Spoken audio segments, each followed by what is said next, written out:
Hello, everybody. Happy Halloween.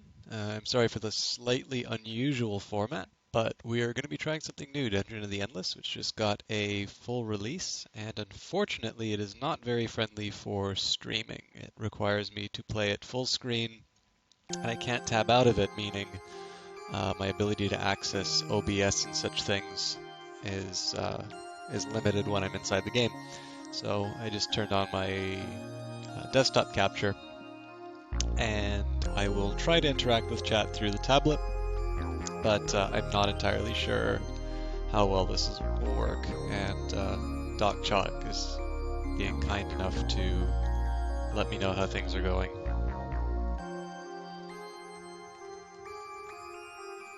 Ah, excellent. I see your chat as well. Thank you very much. I wanted to test to make sure that the chat would be active as well.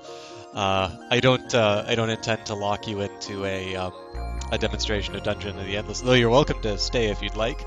But I know you got a Don't Starve game going, so there's no obligation to stay and watch this if you've got other stuff to do. But I appreciate it. Oh, by the way, actually, maybe one last question for you before you go. How is the game to voice volume ratio? Is it okay? I guess you're on the tablet, so it may not be that may not be a valid question.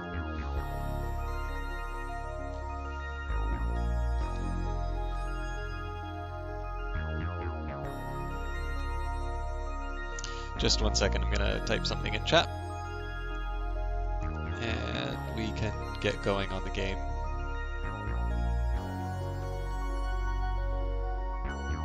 Oh, excellent! So you can hear me as well. Wonderful. All right. I'm going to take music is quite. That's good. That's working as intended. Then I am using a different software capture.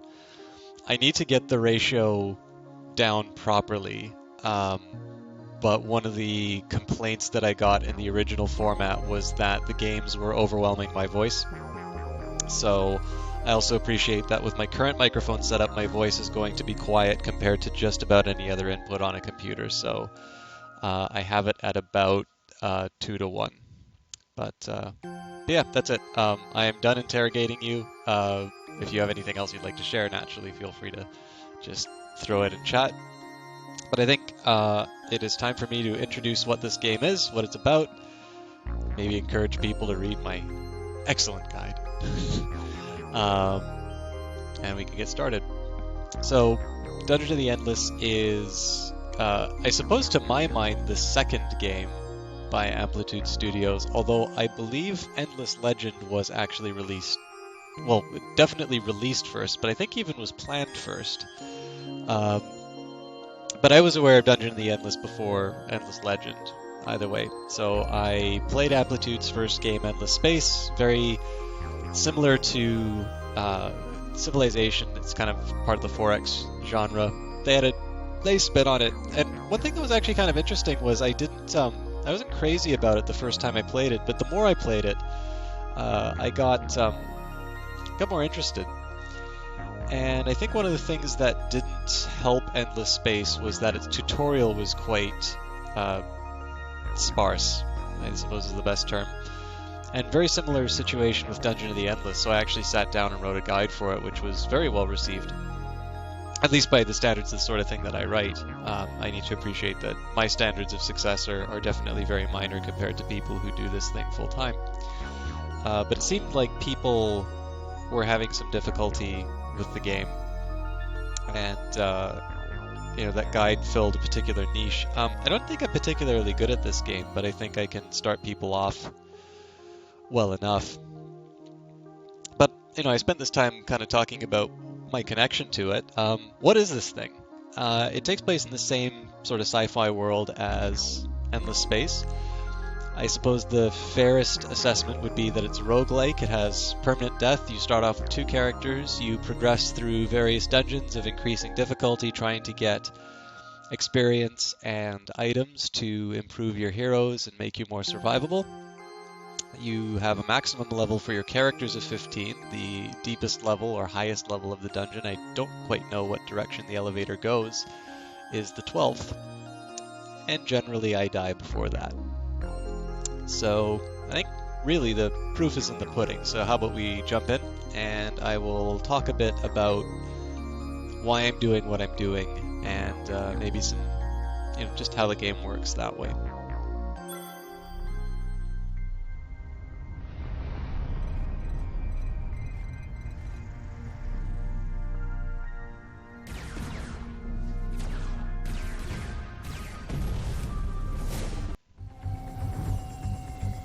Alright, so there's the story.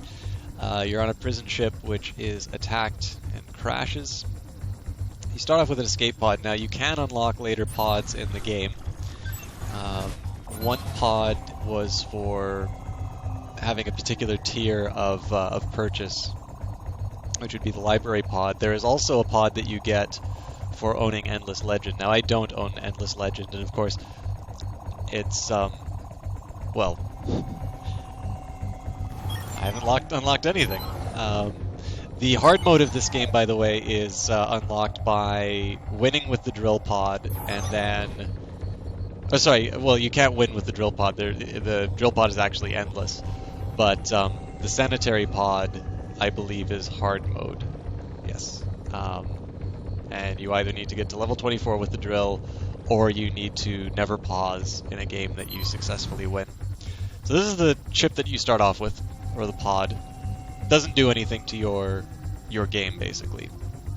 Now, you don't actually start with all of these heroes. The heroes that you start with are Max O'Kane, Saranumis, Gork, and Nurse Dina Ratchet. Everybody else you unlock. So I've done 4 so far.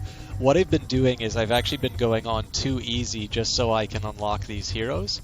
And then I'll probably switch to easy, which was kind of my primary mode of play. If you are just starting in Dungeon of the Endless, I actually liken it a little bit to FTL, which is I strongly recommend starting off on 2 easy. I think the drawback might be that you underestimate the power of enemies and when you get to quote-unquote easy mode. But that's something that you can overcome. That's something that you just update your strategy for. But I think learning the basics of the game, unlocking characters that fit your playstyle more, and just getting to figure out sort of why you use certain things in certain situations. 2 easy is a lot better for that. Whereas easy mode is basically, I am going to play the real game, and I'm going to make an effort, and I accept that part of the... one of the elements of a game like this is that I'm going to die a lot. So at this point, I'm unlocking heroes. I will do my best, obviously, but it's not a... I'm not in a major, desire to win stage yet. In this particular case, I'm going to go for Max O'Kane, who I think is a nice, well-rounded hero. And then I am quite partial to Opbot DV8. Opbot DV8 has a very good wit gain, which will mean that he's a good support hero. He's good for improving your resource building. And one of the ways I like to play this game is to put a lot of emphasis on building up my heroes and generating a lot of production. My idea kind of is that I don't want to lose heroes. I want to keep them going as far as I can, and so I want to invest in them early and often. Now, the one drawback here is that Max is not a stellar combat character. Neither is Opbot. I don't want to go full carry like somebody like Gork. But the idea here is that I need to either improve Max or really hope that I find somebody who's a pretty tough fighter. This hero here, actually, Mitzi, is not a bad fighter, although I think there could be better ones as well. Gork is definitely not bad as a fighter, but he's very slow. So this strategy is going to be that Max is going to do the heavy lifting, but I'm going to upgrade Opbot right away so that I can get him to work on resource modules. My expectation here is that on 2 easy, I should be able to get by with just the heroes and the things that they find until about level 9, and at level 9 I'm going to need to start building structures that improve my ability to handle situations. Oh yeah, spoiler alert, the escape pod crashes onto the planet. Right, here we go. So you start off in the escape pod. This is the crystal, which is it stores your dust. Dust works as power and health in this game. If this thing goes down to 0, you lose the game. If both of your heroes, or you can have up to 4, but basically if all of your heroes die, you lose the game again. You have resources, industry, science, food. Food you use to improve your characters. Science, you can find positions to research. There are endless artifacts. And industry is used to build objects, as well as it's kind of a bit of a currency for special events like dust factories, which can give you more dust. You could build items using these tabs here, but we'll get into a room before we see that. So the main unit of time in this game is opening a door, so do that, and you'll notice that my they're called FIDs, food, industry, science, and dust. Those increase by the listed amount. Well, my dust won't increase, but it'll raise itself by at least the autonomous amount, usually more, simply by me opening a door. So we'll do that. And we start with a fight. These things are really easy. The only drawback is that they do have a tendency to swarm you and take your crystal if you're not careful. So the strategy I'm employing at this case is I want to build a food module. This is because I want to improve my heroes as quickly as possible. What I'm going to do here is I'm going to rush Opbot to level 3, and my reasoning behind that is he's going to be able to work this resource module. Opbot is, as far as I'm concerned, is not a combat character, so I'm not going to use him for that. But what it means is I just want to rush as much food as I can in order to get him to the spot that I want him. Alright, so this is one of those artifacts I was just mentioning. Actually, Prisoner Pod 3 is a really nice upgrade, so I'm just going to start researching that right away. This thing needs to not be destroyed for 3 turns, but the nice thing is that if monsters come in, they're going to attack my heroes, which are going to be in this room, or they're going to go for my crystal, which will be in here, so this thing's going to go by undisturbed. So, also, you'll notice that these numbers up here, which represent the level, are green, so I can afford to upgrade Opbot right away.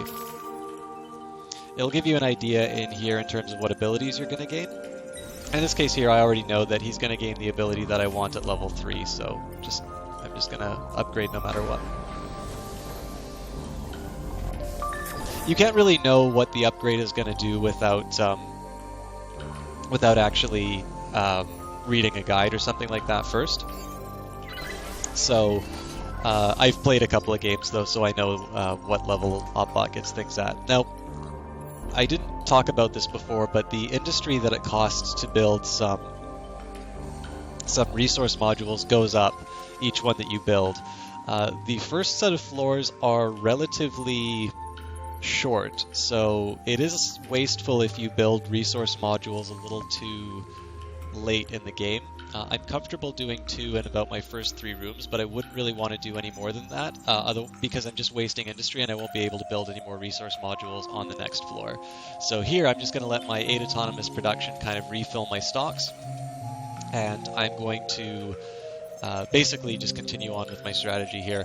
You'll notice that as I've been exploring these rooms, I am slowly gaining dust. That's just something you pick up, and each room is randomly generated, so I have been fairly lucky in not running into enemies right now. And I've also been powering each room. Enemies will not spawn in a powered room, also one occupied by one of your heroes. And so in this case here, it's a fairly low pressure situation for me to be in. That'll end quickly though once I start running out of dust. Right, so there's some enemies. Again, I'm not too worried about them at the early levels.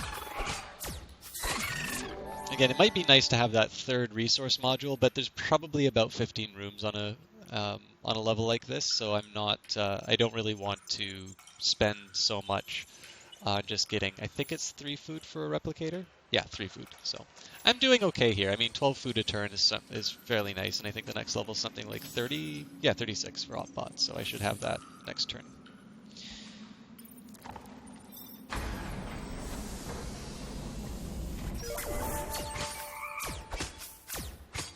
Okay, that's good. So the Prisoner Pod is a defensive module I can build on these sort of circle areas here.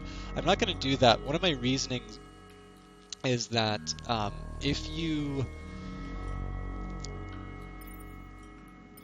build any module, including resource modules, you are making an investment for that floor. you lose the industry, but you only gain that particular improvement for that one floor. So my tendency is to put a lot into generating food, which I'm going to be carrying floor. The food is for my heroes, and my heroes I'm going to carry floor to floor with me.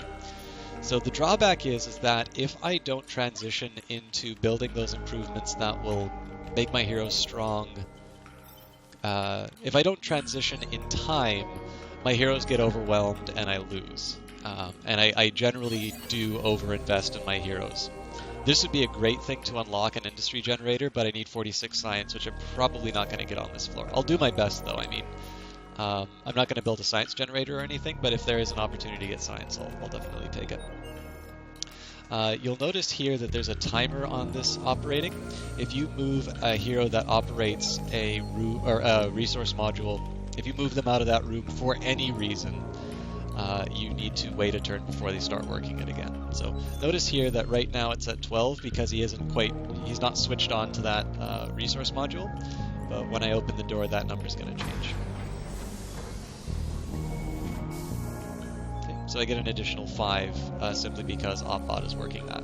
Now notice I'm out of dust now, which means that this room will potentially start spawning monsters each time I open a new door, each time a unit of time, or sorry, every case that a unit of time passes.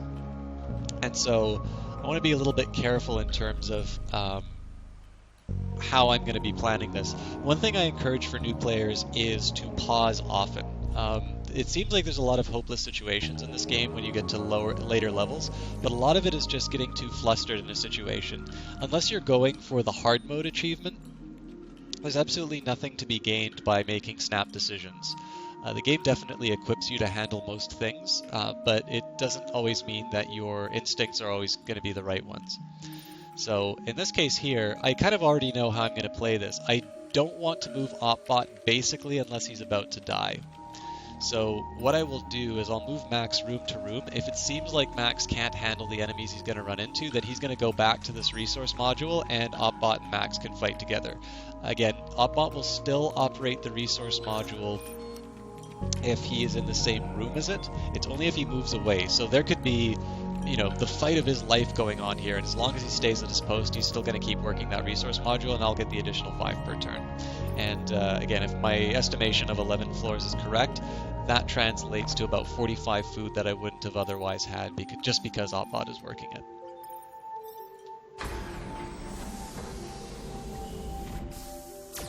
Okay, so I'll just move back here.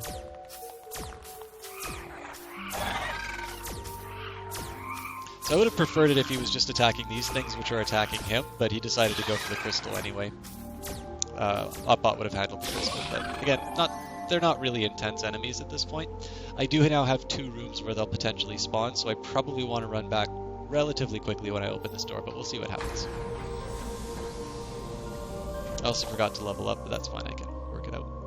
Okay, so monsters are spawning here. And it's only 2 of them. These are kind of nasty against a hero, but my health is, my health isn't really that low. Also apologize if I'm not as responsive to chat tonight. I'm doing my best to take a look at the chat window, but my iPad does have a sleep mode, which I'd rather not waste the battery if I can avoid it, but I understand that sometimes means I'll miss chat, so do feel free to say hi if you stop by.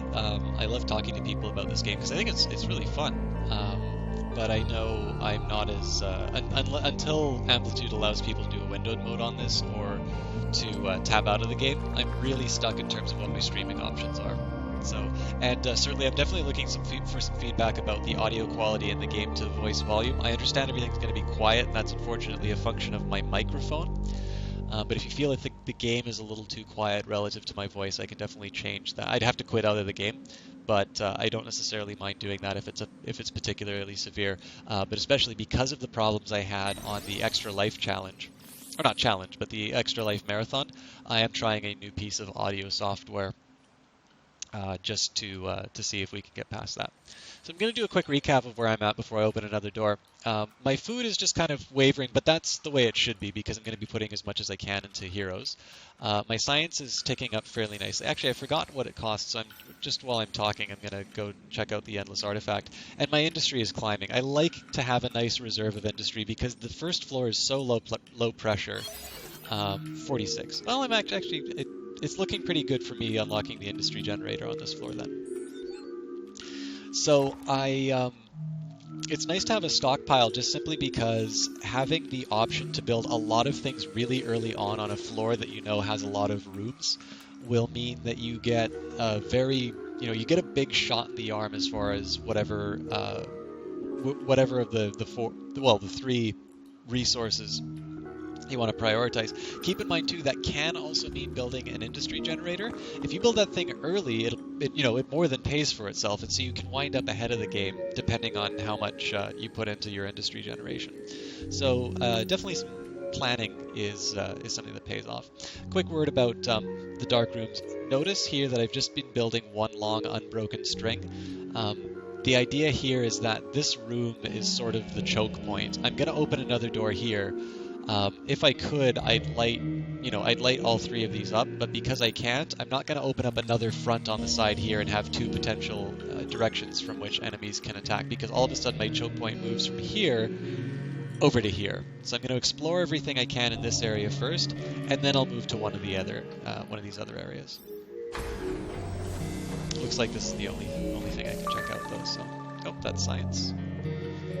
In order to collect things, you need to just spend a second in the room. But there's not a whole lot. There's nothing too crazy going on here. I am going to move into the room with Opbot though, because these crystals are focusing Max's attention away from what he needs to be focusing on while this monster eats him. So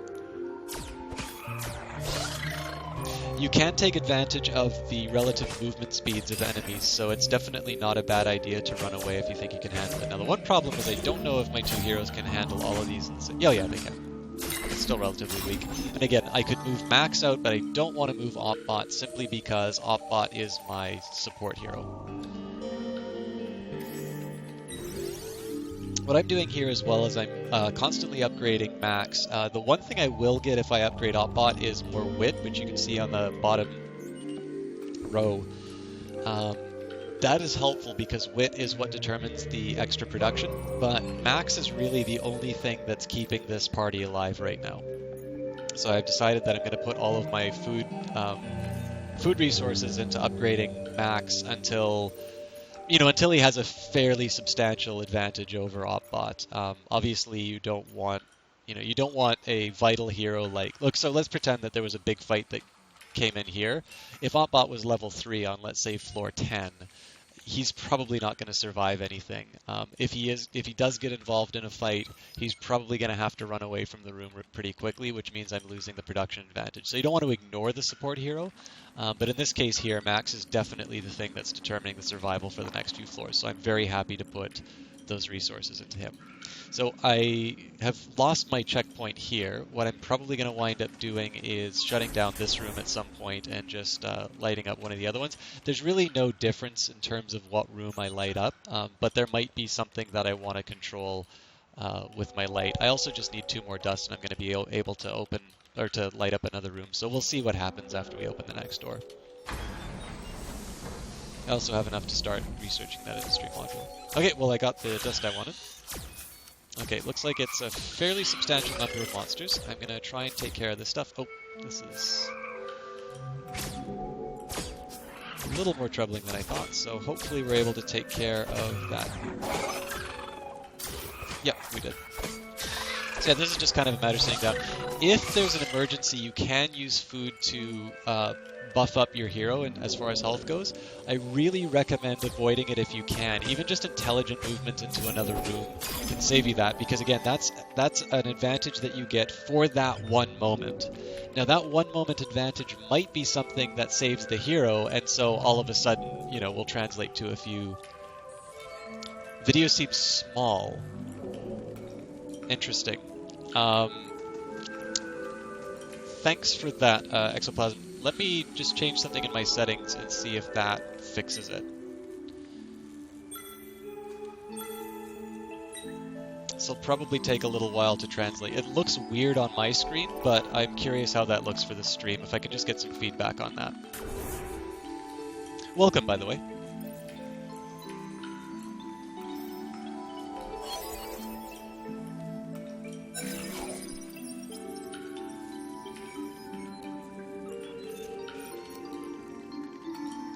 So when you say lots of extra space, would that be after I went into the settings and adjusted the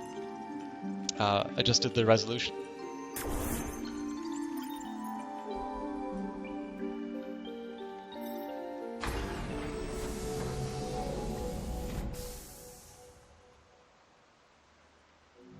Okay. There's one other resolution option I can do.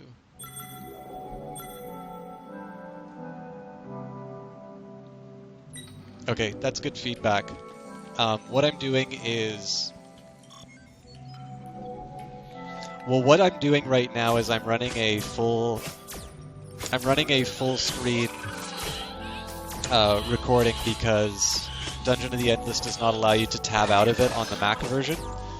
So my suspicion is my desktop resolution is different from whatever default resolution they ship this game in.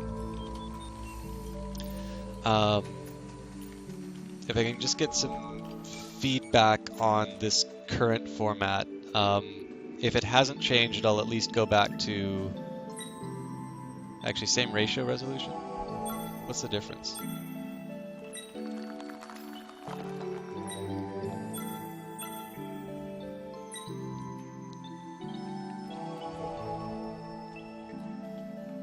I don't think that'll change anything, to be honest.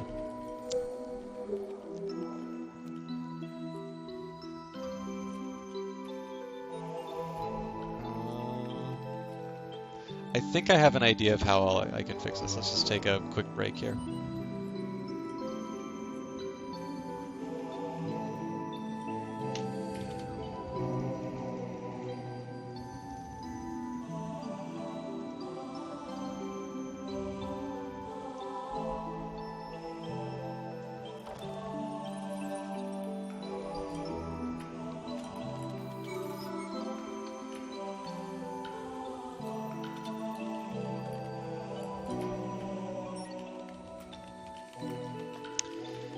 Yeah, I was just wondering if it might do something relative to my full screen. Let me just see if they have anything about the default UI.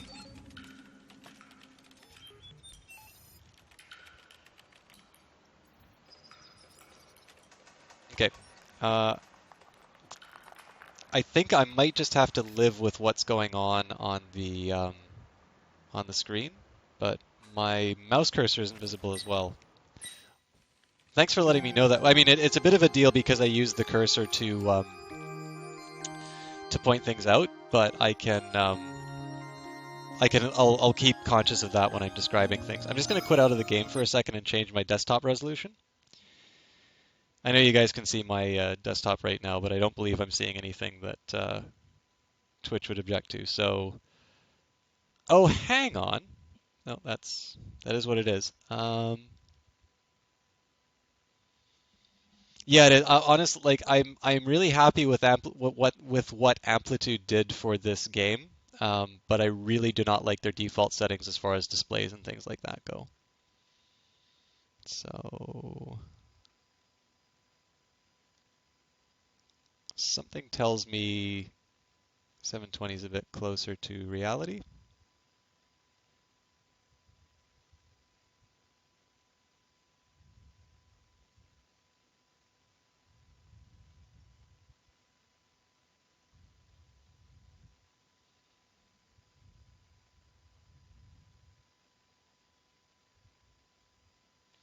Well, I mean, I could try resizing it in the Stream app, but I'd basically be using.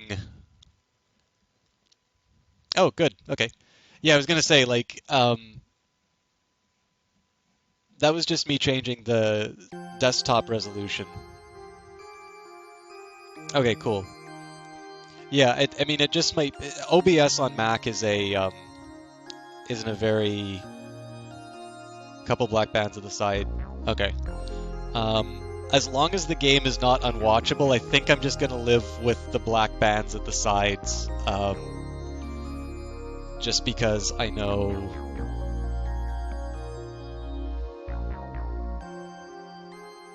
Okay, that's good to know. Yeah, so, the only the one drawback I had in terms of doing those manual adjustments, that one I could do because of the resolution I switched to was 800 vertical... Sorry, 800 rows of pixels. So in that case, I had a rough ballpark in terms of what I wanted the shape to look like. The one drawback is if I drag based on chat, I know there's a difference between like what you guys are seeing and what I see in chat. So yeah, so there is a bar. It built into the game. There is actually a black bar at the top and bottom, and I believe that is a feature, if you can call it that. But as long as the game is watchable. By the way, thanks for staying, David. I definitely didn't mean to pull you away from... Okay, good. But yeah, as long as it's watchable for you guys, I know it's not ideal. I'm sorry for that. And I think I'm going to try and do some tests over the weekend to see if I can make the stream better.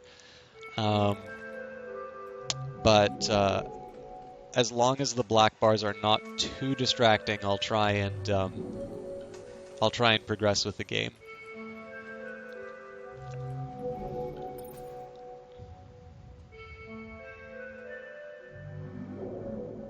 Okay, good. So I was talking a little bit about why I was powering certain rooms and things like that. My decision to power this or this is kind of arbitrary right now.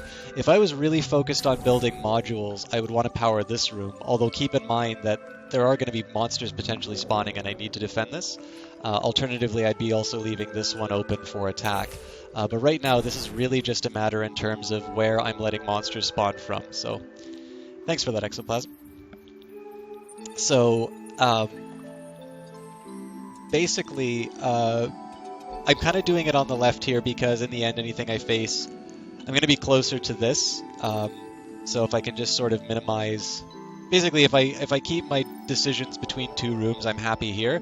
If I see anything spawn on this side, at least there's two rooms that they need to go through, which gives... I have two rooms to go through to get back to Opbot. So, but like I said, it's kind of an arbitrary decision. So let's just go see what's behind the door.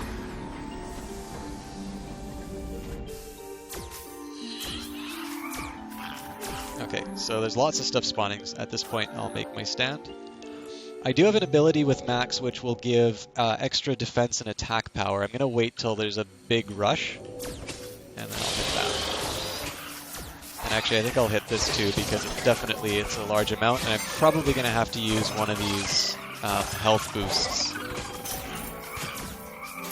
Maybe I can get him to walk out.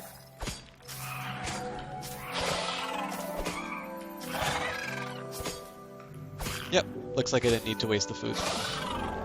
So I definitely don't recommend doing something like that on hard mode. You're probably going to lose a hero. Well, I mean, if you move him out faster, that's great. It would have only been for food for me to heal him anyway, but I'm a complete miser when it comes to this stuff, so I'll level up Max, and that'll just make him a little bit more defensible the next time I make a terrible decision like that. This difficulty level is too easy right now, so I'm basically using this to unlock heroes. I do prefer playing the game on easy, i.e. default difficulty, but for this purpose, I think, one, for pedagogical purposes, but number two, just so I can unlock some heroes, I'm going on the on Sissy mode.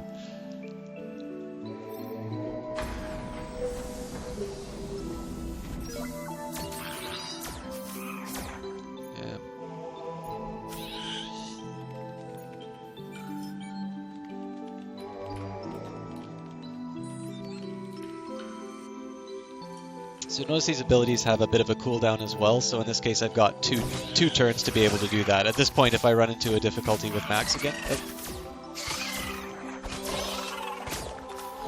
Yeah, I think the thing that I noticed in my my estimations of the difficulties here, Exoplasm, is that on easy mode I can get to about level 4 without needing to build any improvements to runes. Whereas on too easy I can usually get to about level 9 before I need to start considering defensive structures for heroes. But on the other hand, I can remember in the early access game when there was really only one difficulty setting, they had one version where everybody's like, man, this game's a piece of cake and there's only one level, blah, it sucks, so on and so forth. Then they introduced a patch where everything got harder and like the forum, if you know, at least to my recollection, was basically just full of people complaining about how impossible the game was. So I think they did a fairly nice balance. I think too easy is for people who maybe feel like they have to win a game to enjoy it. And I think easy is kind of designed for people who are maybe a little bit more familiar with roguelikes and understand that losing can be fun. Plus, I noticed there's a lot of really cool monsters that come out of the lower levels, so I'm looking forward to seeing what they throw at you at level 12.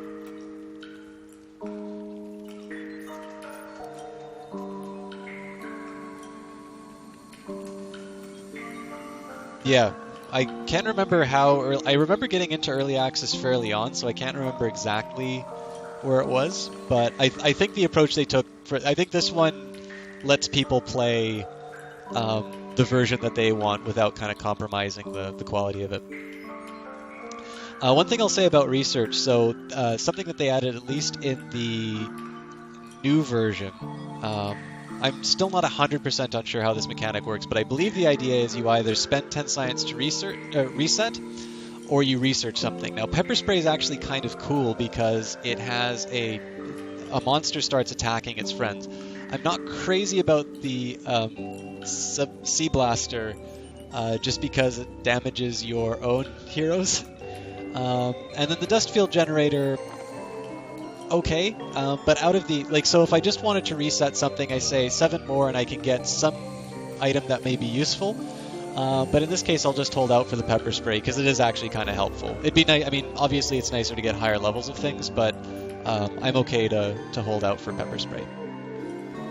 Now, as far as decisions are concerned, one thing I could do would be to try and power down... Oh, I don't have enough power anyway. I mean, I could just try and close off the left wing, but what I'm basically doing here is just evening it out so I have kind of 2 rooms of buffer, and that'll allow Max to run back to his defensive position if it comes down to it. If this was a harder mode, and let's say I was a bit deeper, I'd also be putting up things like Prisoner Pros.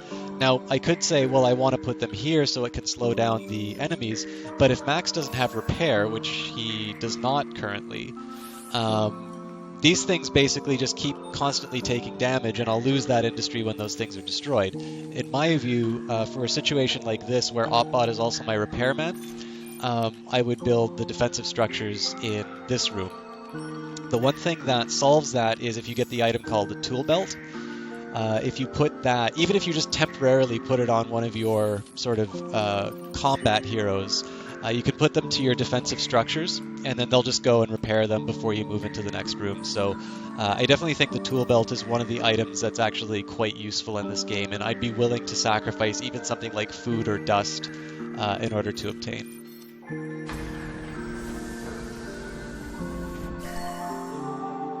Speaking of business, so they want food, which I'm not crazy about giving up right now because I can use it to improve my heroes. But 6-gun isn't that. You know, I may regret this later, but let's just buy him out.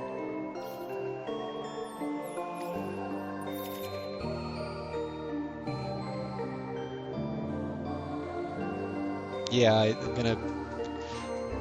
There's an argument that the t-shirt is better on Opbot because he's not really combat oriented, and he is a fast mover. But really, Max is going to be tanking the majority of stuff, so in this case, I'll just get a prison uniform to throw on Opbot, and we'll take it there. So now I can move Opbot. He's not going to be of any use to me. He's not going to be able to work that resource module, and here's a nice way that you can get your crystal run to be very easy. what I've done here is in terms of lit rooms, I have the potential for things to spawn here. So I'll just, well, actually also in the room with the merchant. So it's not a cakewalk, but basically I'll just keep Max here to keep everything under control. I have almost a completely uninterrupted run. If I had enough dust to be able to power this last room here, it'd be trivial. But this is already going to be a pretty fast run because you notice the relative speeds, 34 for Opbot, and, oh, actually 33 for Max, and that's after the t-shirt. So I think, wow. I didn't know Max was faster than Opbot. I thought it was the other way around. Anyways, Max is my combat guy. Oh. There we go. So the objective of any given level is to pick up the crystal and move it to the elevator. So, yeah, it looks like that wasn't a smart move, but that's fine. He'll survive.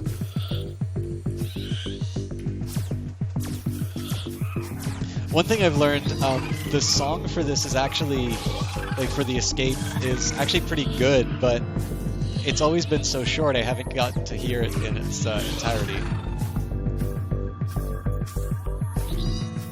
Right, and we leave. So I probably could have had another level if I didn't buy that other stuff, but I'm trying something new. I actually tend not to buy a lot of items, and I notice I haven't been picking up as much as I would. I haven't been picking up as much as I would, as I remember in earlier versions of the game. So we'll just see how this goes. All right, floor 2.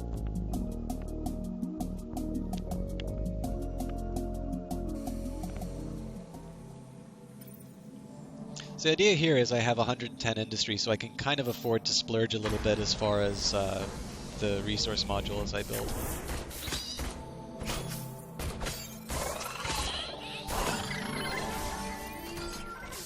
I also have that advantage of Opbot's extra 5 is going to be active immediately, so in the ideal situation, Opbot is going to be giving me that +5 for every single room that I open.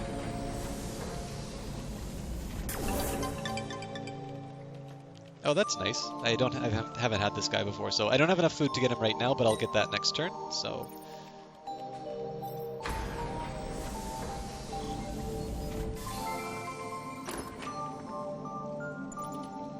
And a guard uniform, so what does that look like? Less defense, 1 extra speed. Oh, but better max health.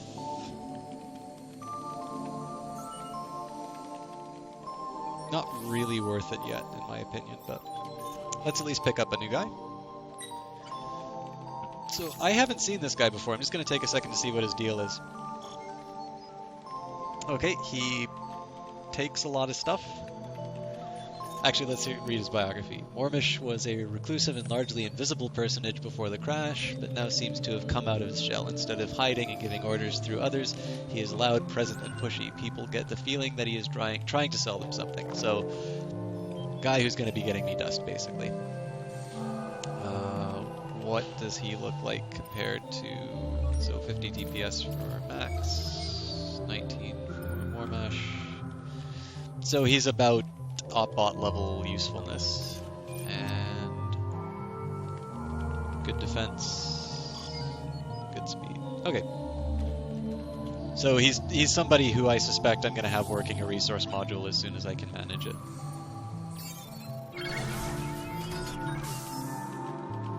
So in this case, I'm going to get Mormish to be exploring rooms just because it'd be nice to get Max to work a module if I can, but clearly he's going to be running away as soon as he encounters anything even remotely scary.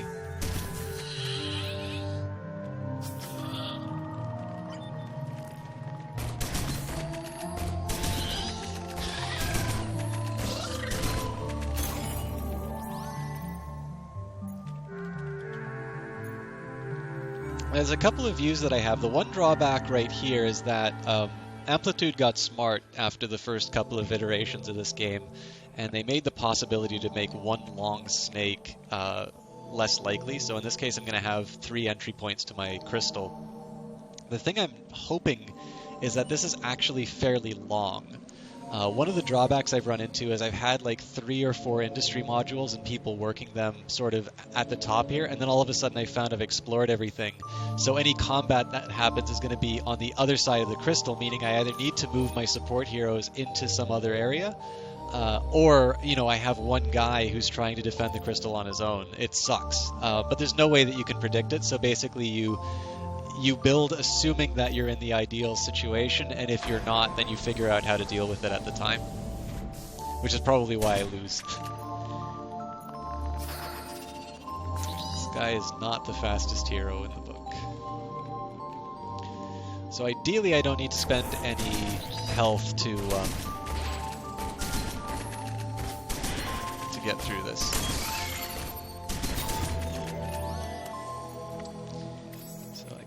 Put the warden up.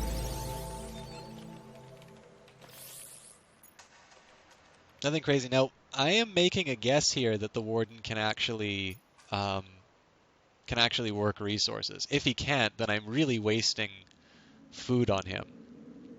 But he definitely doesn't seem to be combat oriented. Actually, I think what I'm going to do here is I'm going to give him the prison uniform just because I can't really afford to reduce his speed anymore.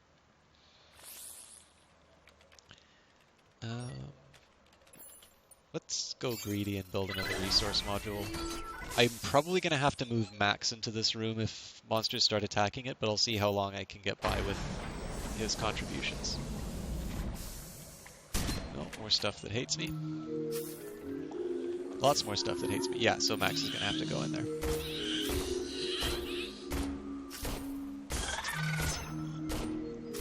Come back!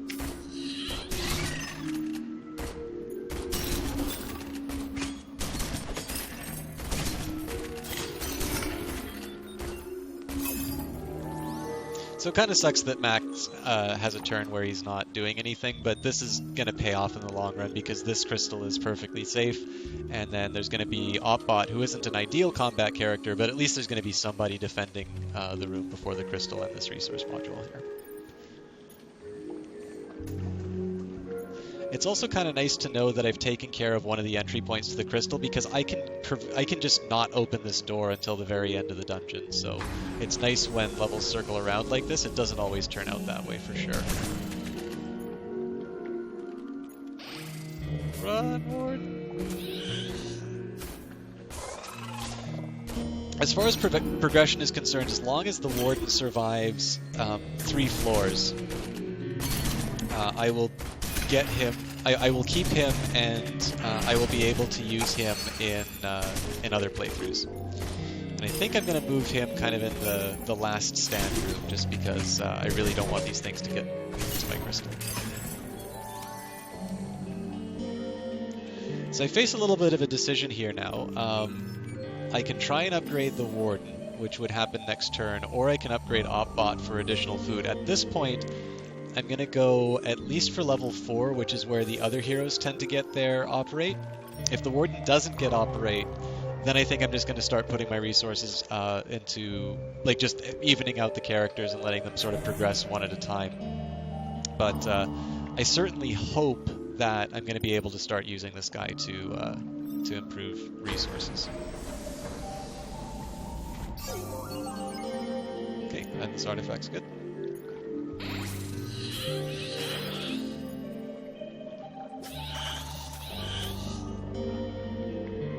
Also, I'd like to remind everybody that I just took the Warden and put him in a prison uniform. I'm particularly proud of this.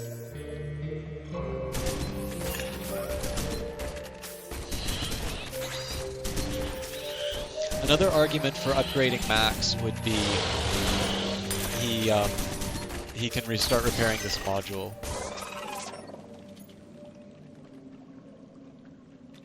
Now, with any luck, I'll be getting some dust off of that, and I can power another room. But I have no luck, so let's take a look and see. Yes, he can operate, so Max is back on exploration detail.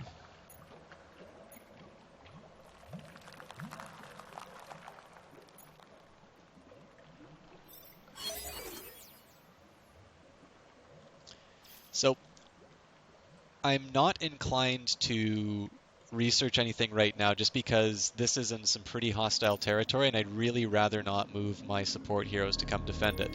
But what I can do is on the last, just before I go to exit the level, if I make this the last door that I open, I can research this, where it would normally take 3 turns, it automatically unlocks as soon as I open the door, so I know I can at least get some new toys to play with when I, actually, what is this, 8 in?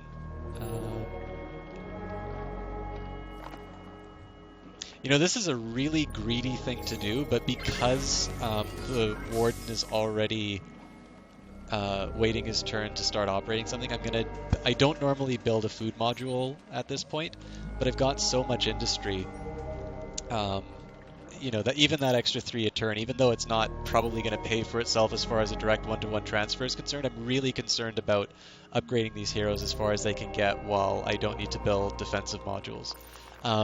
Anyways, my decision about the artifact remains the same, which is that if I don't feel confident in defending it, I can at least reset these values by researching Pepper Spray, and as long as I do it on the last floor of the level, it's actually only going to take me 1 turn to research. So, and you can find all this in my guide on the Steam community. Alright. So basically all that I've done here is I've kind of transferred the choke point to a closer position. Now the one drawback is that, you know, I'm giving Oppot a lot of work to handle those, but you'll notice that they die fairly quickly to these guys, so it's not the end of the world. Also, Max is a little bit of a heavier hitter, so certainly he can catch up. Well, and he's a faster mover as well, so he can catch up and just pop these things. Again, it's ideal if they die in the same room as the warden, just because... Oh, you know what? I need to activate that skill, don't I? Yeah. Alright, well, good to know.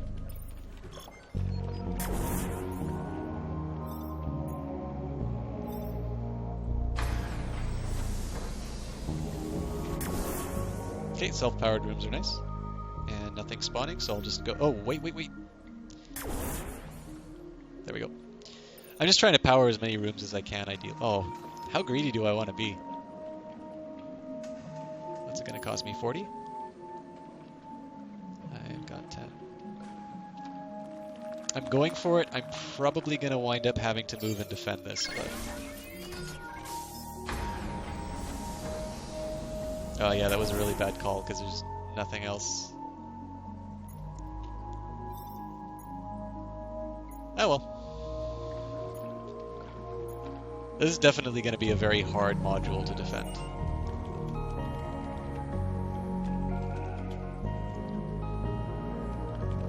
In fact, I'm going to go so far as to say I probably just wasted 40 industry there, but we'll see how it goes.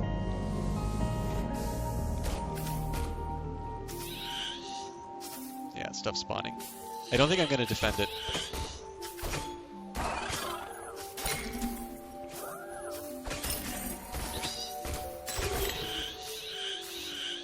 Yeah, that's definitely a sunk cost. So that was just extremely careless of me to build that there. I should have accepted that that area was going to be closing down. Now, it might have been smart for me to build it here because the monsters are less likely to just go into the room to attack stuff. But I wasn't thinking, so I paid for that. I think I'm going to upgrade Max. Oh, I can actually get 2 levels out of Max, which is nice. So now he can start repairing things. For instance, notice that this hasn't been healed yet. Oh, I thought he could repair things. What's going on? Oh, that's still operate. My bad. I think I'm used to putting the tool belt on Max quite a bit. So yeah, this was definitely a mistake. I'm glad I wasn't careless enough that I was going to potentially waste science on the Endless Artifact. But I'll not dwell on my errors too much. Alright, there's the exit. That's a nice spot for the exit to spawn, actually. So the reason why I moved power out of here is just, again, the idea of choke points. At least the warden's going to be here to defend, and he can hold things off while Max runs in to defend him.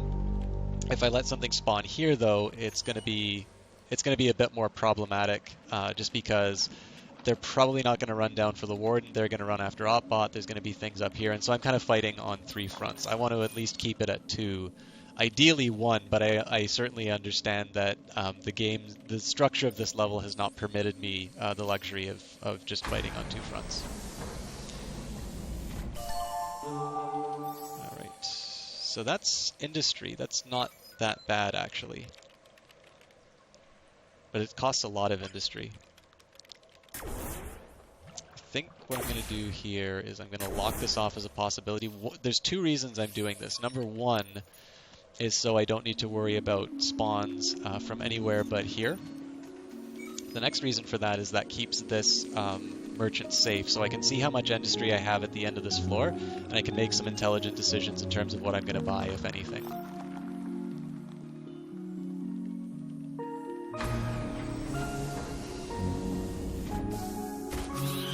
Yeah, this is not an ideal place for this kind of stuff to spawn. I might need to move somebody out.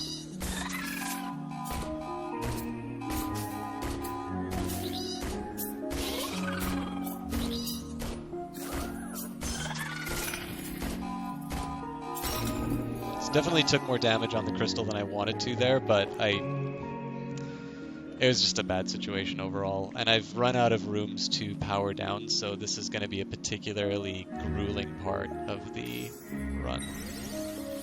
I'm just going to level up Max and make sure he does as much damage as possible.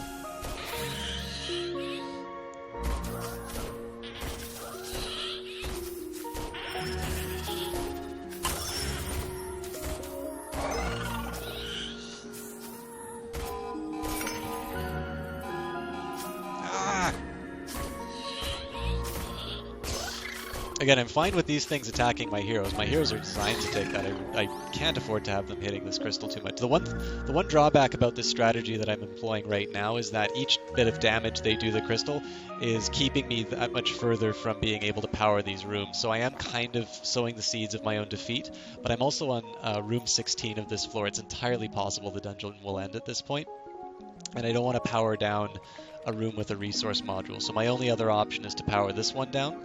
Or potentially lose the merchant. So it's kind of the So this is the end of the floor. You're kidding me! All right. So once he cleans these guys out, I'll come and help the ward.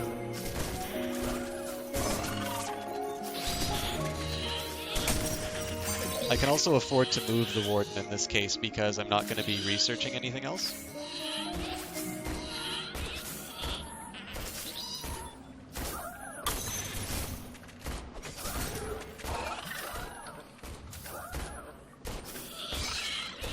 And again, in this situation, I've saved food that would have been spent on healing heroes, and instead it's going towards leveling them up. So at this point, I think Opbot has waited for his extra level long enough. And I believe Max has finally gotten the ability to repair, which is nice. So I want to make sure I have about 70 industry just to start me off with two, maybe three resource or food modules in the next floor. So let's see what this gets me. So the extra defense is definitely nice to have. First aid kit. I don't know what placebo does, actually. So at this point here, I'm willing to go, well, Hipster Scarf will take me down below. Actually, I'm gonna say the food that I get from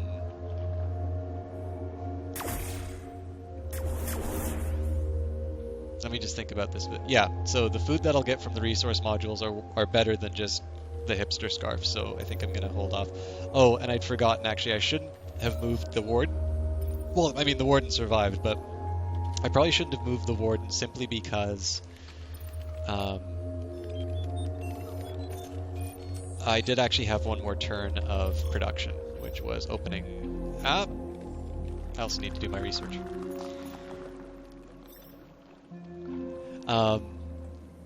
I had this final door to open, and then the warden would have been able to get one more turn of production. So that's 2 mistakes on this floor, but it's an early floor, so I can... I won't beat myself up too much about it. So, unlock Pepper Spray 1. And looks like we don't have any enemies spawning.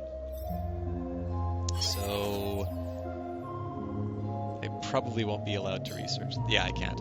But this will be great. Industry Generator 3 on the next level will be definitely a priority in terms of research. I haven't built any industry generators yet, but that's just simply because I don't know. I've not felt the need. Like I have 104 at the end of this floor, right? So it's not like I'm hurting. Now there's a small danger in the fact that I'm leaving this area open here because that's going to be where the monsters are spawning from. But I am reasonably confident. Well, okay, actually.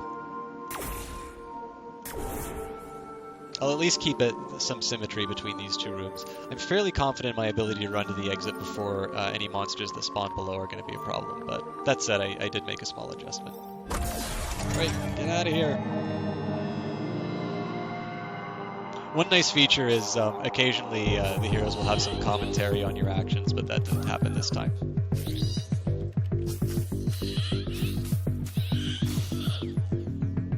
There we go. And we leave.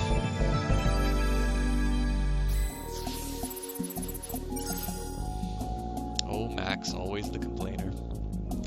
Alright, I am not quite sure how long I've been streaming, but thank you to everybody who's come out and watched Dungeon of the Engines. I certainly enjoy playing this game. I like sharing it with people. I apologize if it's a little too beginner for any of the other viewers, but this is the first stream I've done on it, and certainly last night I updated the guide that I put on the Steam community, so I'm definitely in introduction mode. I think maybe if I beat the game I can speak with a little more authority.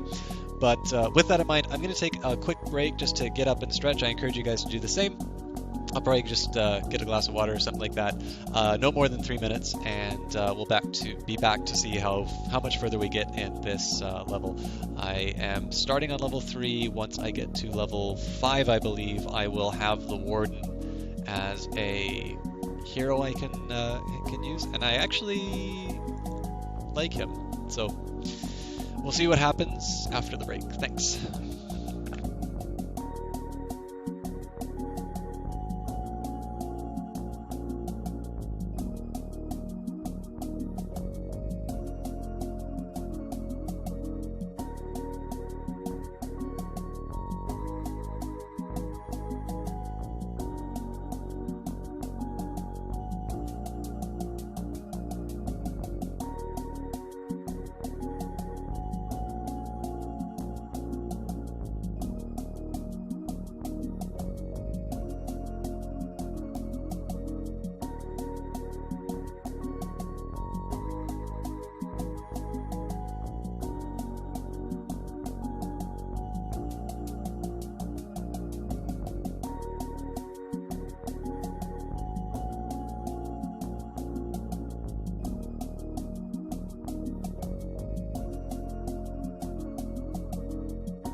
Alright, we're back. Thanks very much for everybody being patient during that.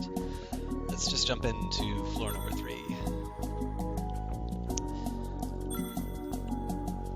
So again, if this was on easy mode, like if we weren't unlocking heroes at this point, this is a floor in which I might want to start considering building some defensive structures. Definitely level 4 would be one where I absolutely have to. I think the furthest I've ever gotten without building defensive structures was level 5. But it's you're really putting your life in your own hands when you do something like that. So in this particular situation, I know I can, on Too Easy, I can usually get to about level 9, which I might try to do this time around as long as I know that the Warden's going to survive. But it's, I mean, part of it's just also just an estimation in terms of where you think you are with your heroes too. It's not like there's hard and fast rules for these kinds of things. And I mean, certainly this is very much a reflection of my own play style, which does tend to be a little bit riskier.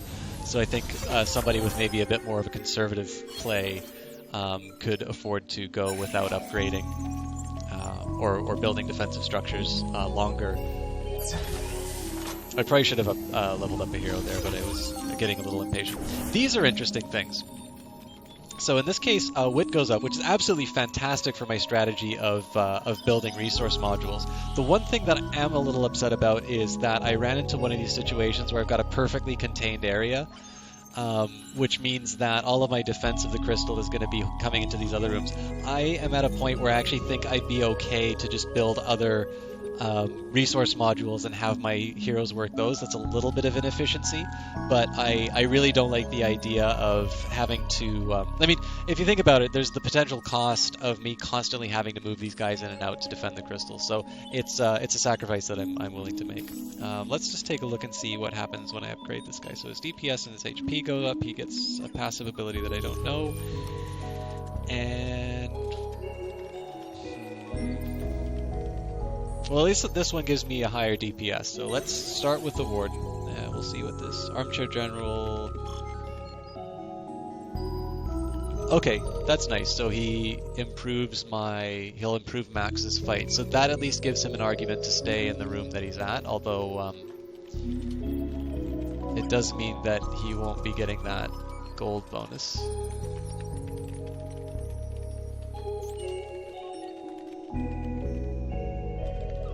I just realized what this photo is. It's need for more speed. Somebody's pushing his chair. That's cute. But yeah, so I can sort of justify leaving him in this room if it comes down to it. But that said, I think I'm still going to try and develop these other areas if I can. I mean, right now I don't have the dust for it, but definitely under consideration. So I gotta deal with these things as quickly as I can.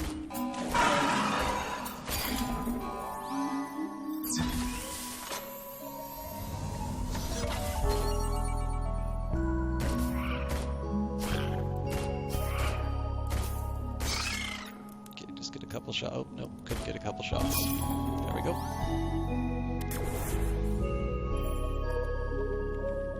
So I think I'm going to start with industry for this actually, just so I can accelerate my production. And I think I'll still keep OpBot working on it. This is a bit dangerous for me just because I know that Max is going to have to defend this and this.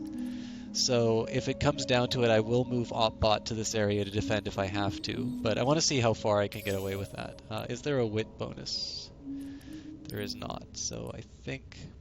Actually, I think what I'm going to do is I'm going to try and get these heroes to the highest level I can in one go, but otherwise I'll just even it out. So I'll take the Warden up to 6, and then I think OpBot will get to level 5 will be the next milestone I pass. Sometimes the math works weird just because I'm generating 26 food a turn, but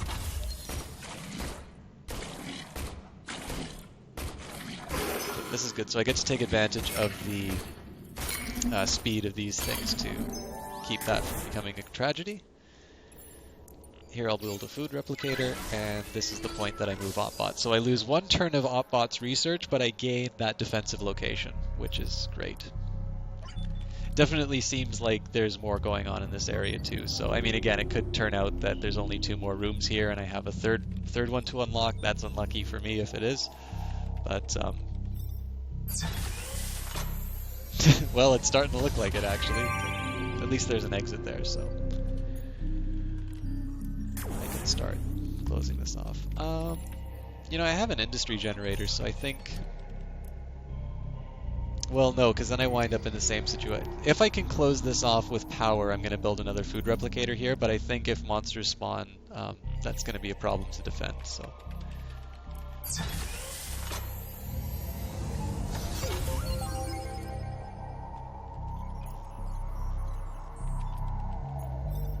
I forgot about this. I didn't see what else I can research, and definitely with 62 science I can afford to see more. Prisoner Prod looks good.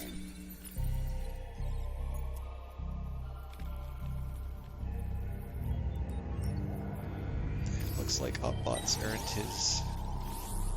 Should really say what these abilities do. So recycling, I get industry for killing monsters. Operate, we already covered. Repair, self-explanatory, and gains attack power when he's near allies. As far as Max's abilities, again, same idea. If he's near allies, he'll gain abilities. He will gain extra science, which is fantastic. That's one of the reasons I like starting with him, actually. Operating, he'll gain at level 4.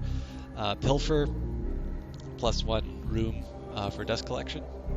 And he finally got repair. I believe that was a level 7 upgrade, but I wasn't paying as close attention as I should have, so... I'm not crazy about any of these options, to be honest. I'm gonna do something... No, actually I'm not gonna use this one because it might die. I think I might actually use the reset option this time around, to be honest. I'll maybe reevaluate that later, but we'll see.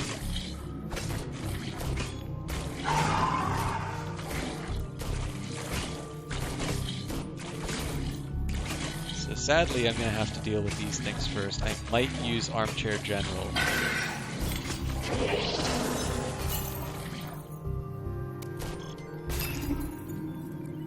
Actually, it seems either I didn't anticipate how much damage was going to be done, or that is a ridiculously overpowered ability. I really don't know. Anyways, so that wasn't as bad as I thought it was going to be.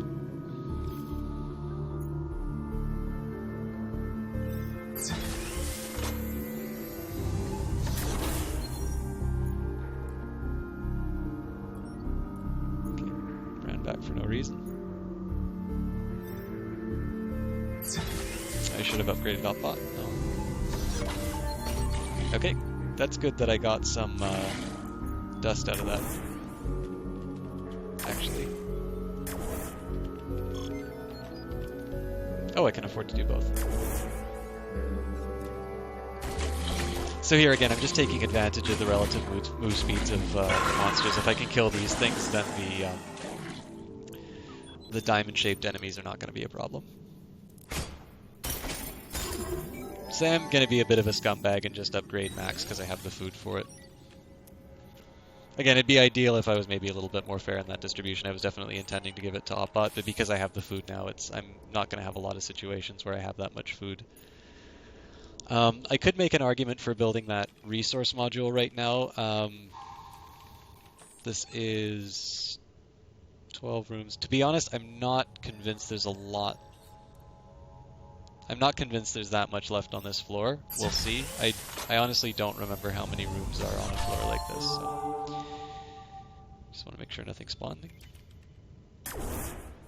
And he wants food.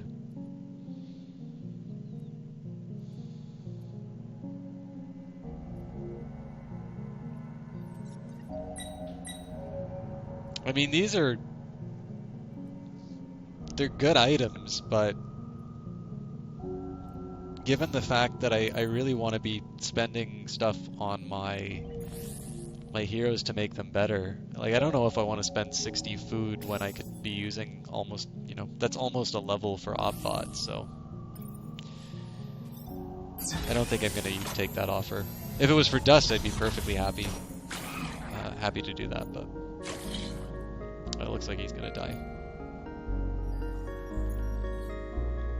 So again, taking advantage of relative speeds, these things should be dead by the time the sea monster or whatever that is comes after me. I used to know the names of all of the enemies, but stupid stuff like school got in the way and I actually had to learn things. So, I mean, I'm not too worried about these guys. I'll just... Oops.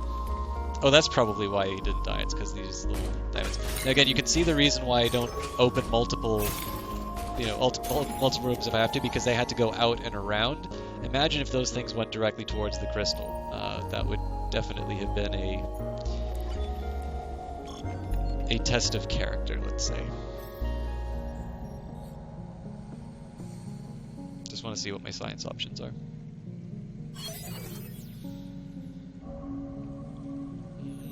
Actually, suppressive firebot's not bad.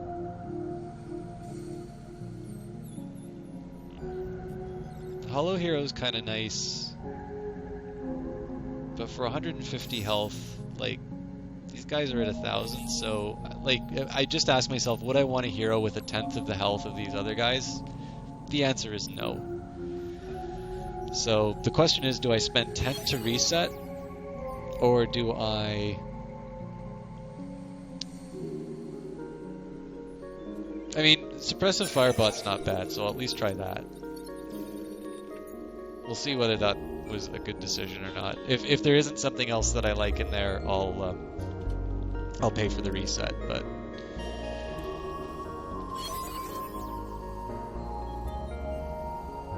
this isn't a bad one to get, actually. I'm not convinced I could defend this well, so I'll wait till I'm at the end of the floor. But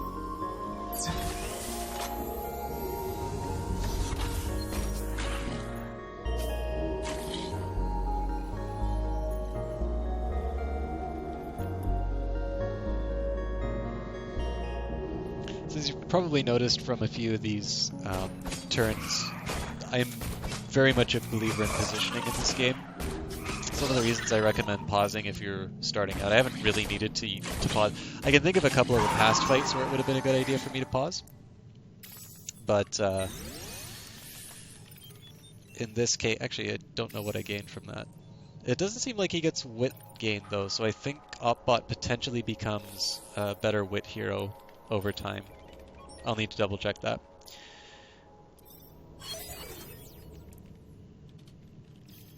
Anyways, the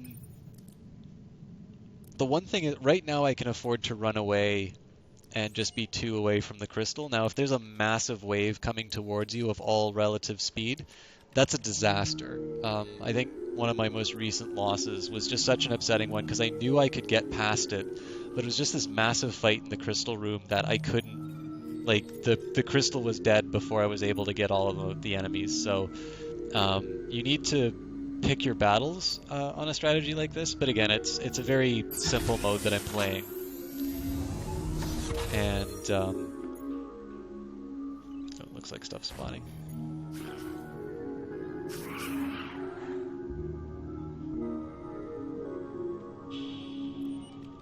It's a fairly simple mode that I'm playing. I'm not too worried about what I'm facing up against, but this is not a strategy I would carry with me into, let's say, like floor 12 or something like that.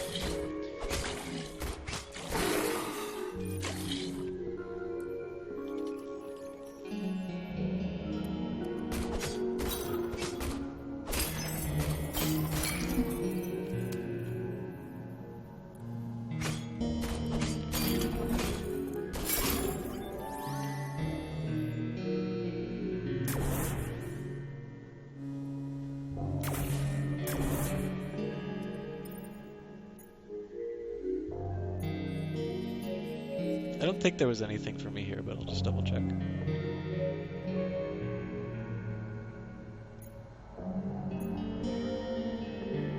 So the ideal situation would be if this guy was wanting dust for payment. That would just, that would give me some opportunities to... you'll notice that the dust gets reset every level, unlike industry, science, and food.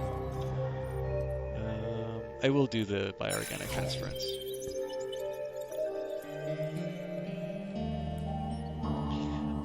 So in this case here, like, I clearly have more dust than I need. It would have been nice to be able to buy some items with that surplus, but I can't, so. Alright, now, I don't understand why I didn't get this was the last... Oh, because I didn't pay attention to that door. That sucks. So I'm going to have multiple places to defend now. I thought that was the last level. Okay, well, what science can I build?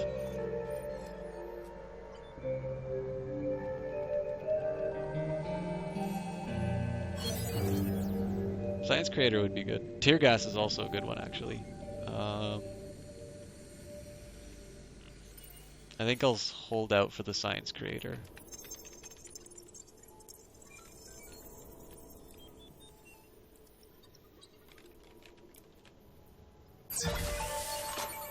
Alright, that's the last door.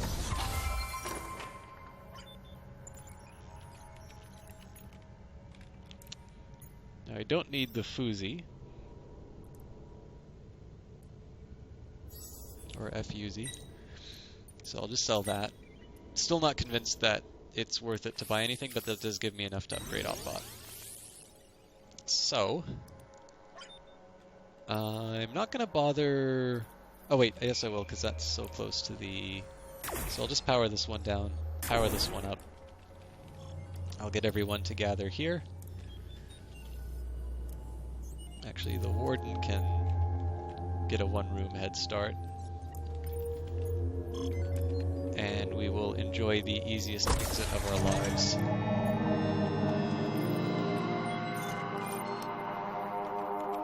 And I got 200 industry, that's fantastic. Obviously, I kind of wish I had these food replicators. But you don't get to pick what research... Well, you get to pick probabilistically what your research is.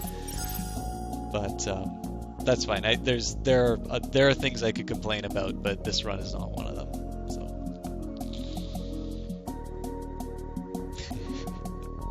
I definitely like this Warden hero. I remember when he was introduced too. I don't know why I never played him when he first came in.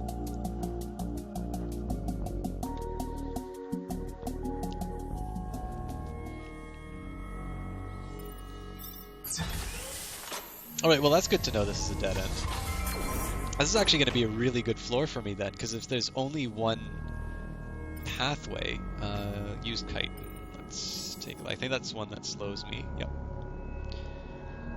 That would improve. Nope, not interested in that. I'm not crazy about the fact that hurts his DPS. Yeah, I think I'll go without. So this allows me to do one of my snake strategies again. Well, okay, now I've got a trio, but...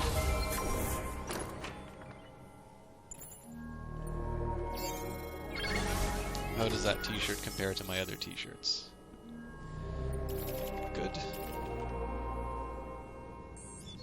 Small defect to speed.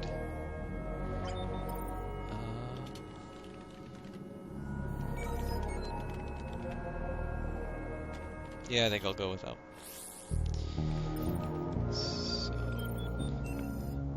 it's so weird for me to have Oppot move to another room. Oppot is always the first person who winds up operating on stuff. For me, at least.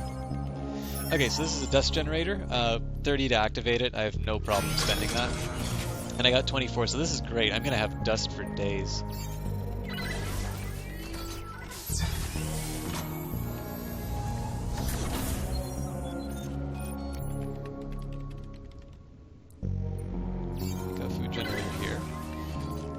I'm actually going to go open up another room just to kind of get a bit of a lay of the land, just because I've got, I can afford the dust. Okay, that's good to know. Yeah, it's like it's a science creator right away.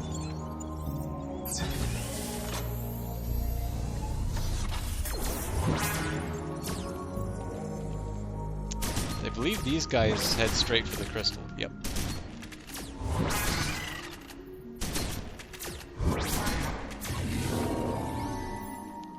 This my industry.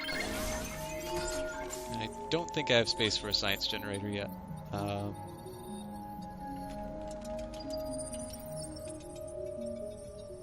Let's do one more.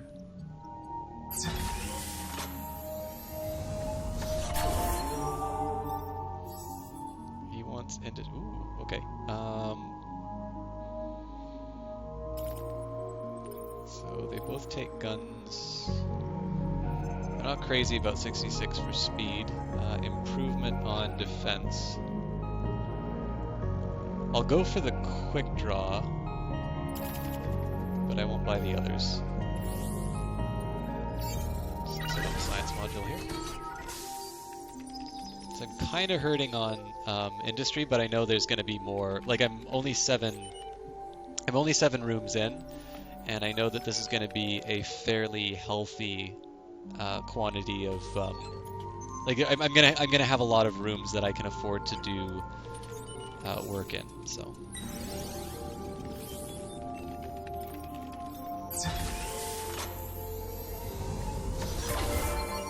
Oh, this is fantastic. Okay, so I'm going to build another food resource here.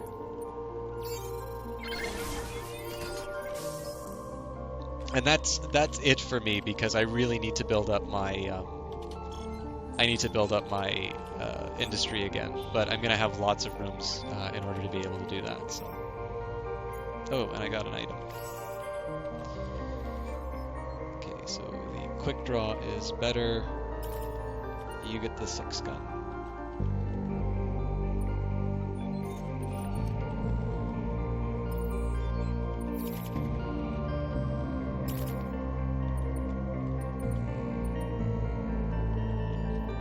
I don't know what they mean by that, but I will sell those other items.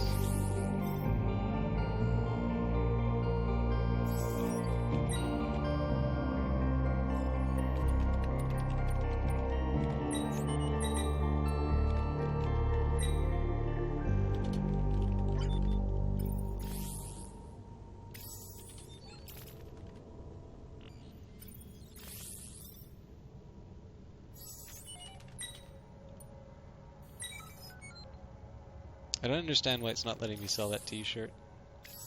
I believe this is a bug. I've run into something like this before. Okay, well if I can't equip it, I'll try selling it, but I don't think it'll let me do either.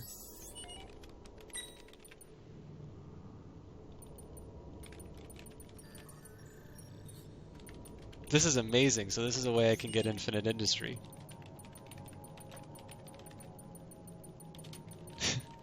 I don't feel proud of what I'm doing, but I'm doing it.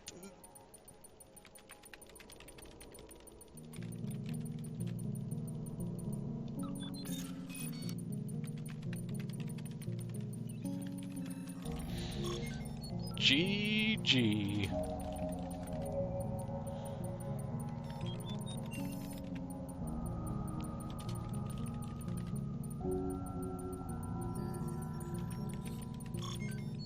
If you guys want a break, now would be a good time to go up and get your, Yeah. Like I said, I'm not proud of what I'm doing, but I'm going for it.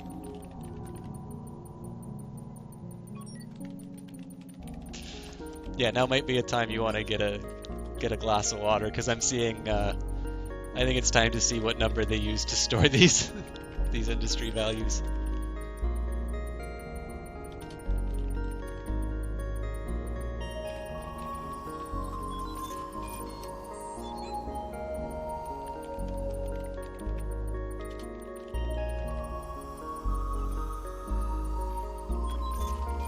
Too bad this wasn't food. Level 15 party.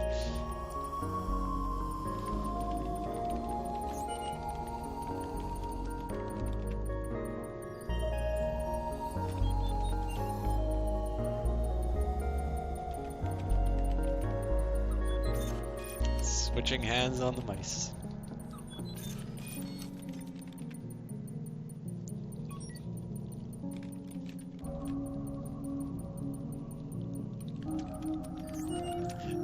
David, I'm gonna guess you're probably not watching this. I have a feeling you would have commented by now, if nothing else in Steam chat.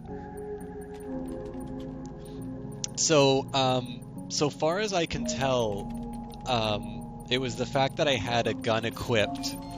I tried to equip it on the Warden, and it said my backpack space was full. And then I went to sell the 6 gun, and it wouldn't let me, but I noticed that my my industry was incremented by about 5.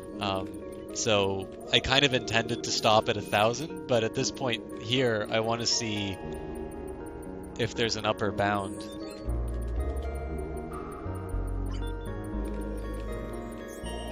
I mean, I know some games will use like a character value or something really small to to save space, but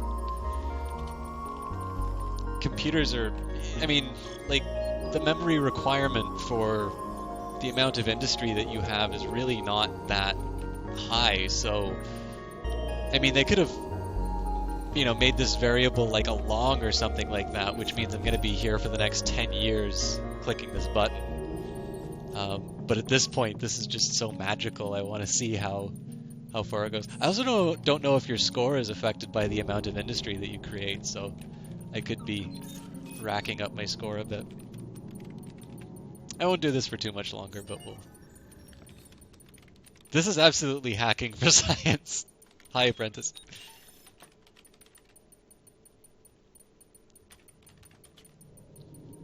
Yeah, see, that's the thing I'm scared of. If it's something, if it's something with a potential value of 2 billion, I'm gonna be here for a while. But let's call it at 5,000. I'll be satisfied with 5,000. 5,000 industry. Amplitude, if you're watching this at any point, I'm sorry. Please don't fix this bug.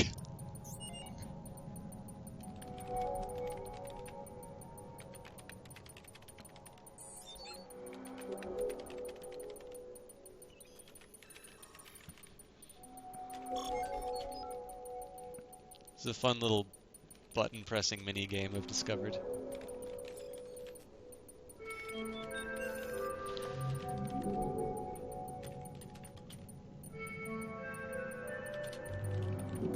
Oh no, that's fine. I have discovered a bug which, if you look at my level of industry, you're gonna notice.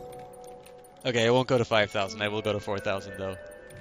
And this, Apprentice, I will argue that this amount of industry will not actually make the game trivial. It will allow me to build... You say exploit. I say I am fully bug testing for Amplitude. Yeah, so I'm going to argue that finding a bug like this does not actually make the game trivial, just because industry doesn't actually... Like, in my opinion, it doesn't give you that much. I would be able to like build defensive modules in every single one of these rooms, but like, food would let me get these here, get me to like, oh damn. Thanks, Exoplasm, you ruined a perfectly wonderful fantasy. Yeah, so like I could do something absurd like build defensive modules in every single room. And I'll definitely build a lot of food resources, but I mean, it's not like I think you'll see later on in this game that this bug actually is not gonna give me as much of an advantage as I'd like.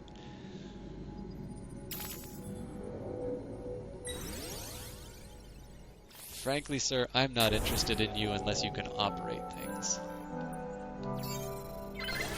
I don't know if I can afford this, guys.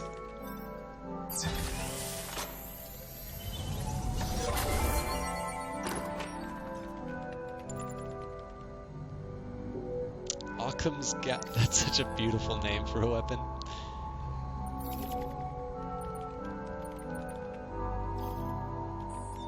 I wonder if I can equip this Eternal Pistol. Nope.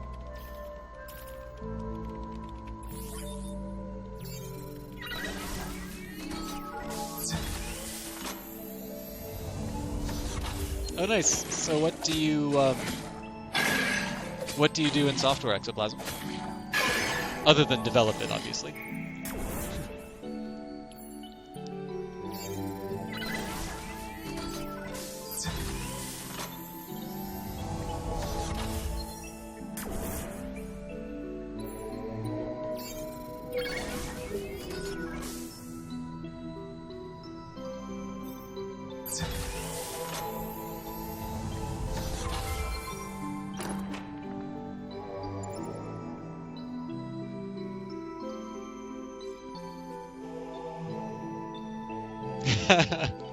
Very nice. I TA computer science myself. Now, that is not my major, but I think that is a fairly accurate description of what I do. Oh, how far along in the run? Yes, so there are 12 floors to clear, Apprentice, and I am currently on floor 4. Yeah. I've been wasting a lot of time explaining how the game works to people who seem to know exactly how the game works. Oh, it's not an infinite Foozy. I wonder if I can get rid of the 6-gun. Nope, nope. Okay, well, let's go back to 4,000.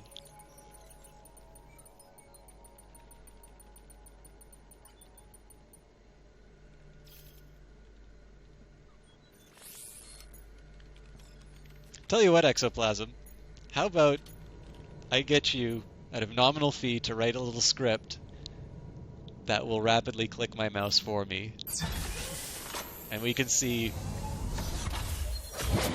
what Amplitude used to track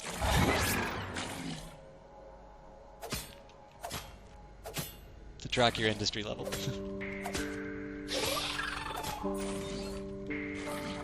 Sorry guys, I'm losing my iPad. There we go. I have chat back. Sorry if I missed anything.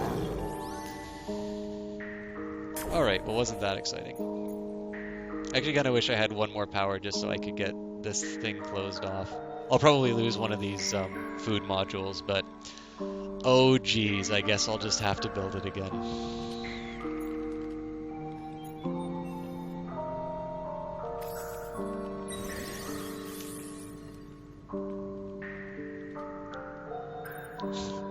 Yeah, at this point, really, the script would probably just be writing a script to Google it for me, and I know that one exists already.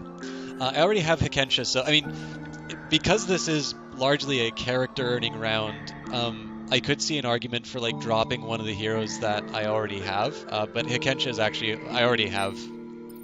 So at this point here, I'm just gonna stay the course.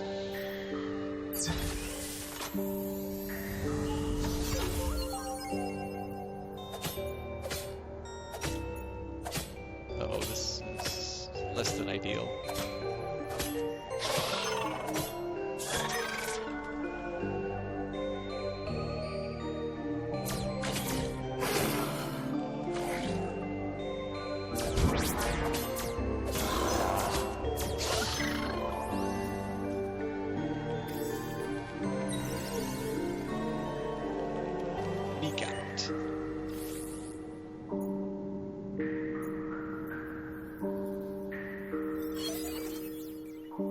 Oh, I really want that. Because, you know, I'm running out of industry.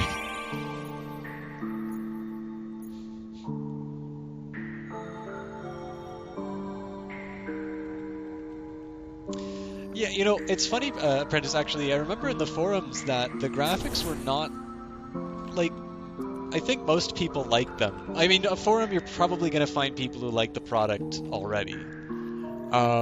I've always liked this visual style myself. But the one thing I will say, I mean, the thing I like is how they include things like shadows, and just all those little atmospheric all those little atmospheric things. I really like the fact that when you get closer to a light source, it'll actually throw a shadow that's consistent.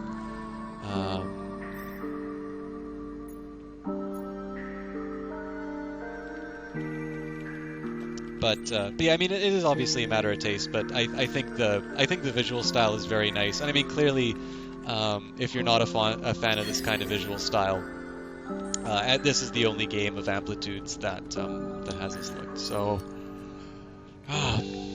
you know, Pepper Spray 3 is actually pretty good. So I'll go for that. I probably won't get an industry module, but I'll just stock up because this will probably be the last time I can exploit this. Yeah, I definitely agree. I think pixel art is... Oh yeah, and I can buy all this other stuff too. I definitely think that pixel art is overdone. And I don't know if that's just because, you know, art is expensive. But I definitely think... You know, I think there are games that are appropriate. Like, so for instance, Risk of Rain is probably not going to win a lot of awards for its visual style, but I think like the animation of Providence, it's just such a good-looking final boss. I can't really fault it for using pixel art. And like I said, this one has a nice little blend of, it does have the very basic pixel elements, but it has enough of the atmospheric effects that it can be a very appealing game to look at. So, I don't know. I'm sold on it, but I can certainly see how somebody would be turned off, either just not by liking the look of pixel art in general, or by the fact that just about every independent game seems to have it. I mean, to be honest with you, I think roguelike is a little bit too much of a fad right now, but I definitely like roguelike games that bring something new, and I think Dungeon of the Endless falls under that.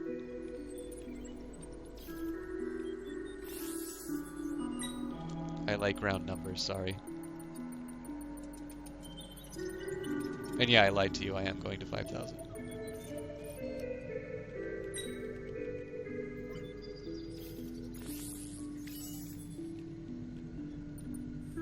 Okay, can't equip that. I can't equip anything.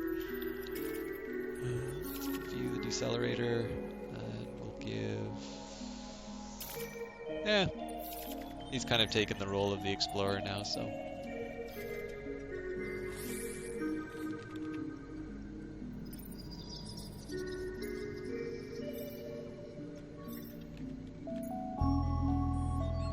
Was there only one artifact on this floor? I can't remember. I think there only was. Oh no, there was this one as well. So I'll just see. At this point, I'm just seeing if I can exploit that one last door.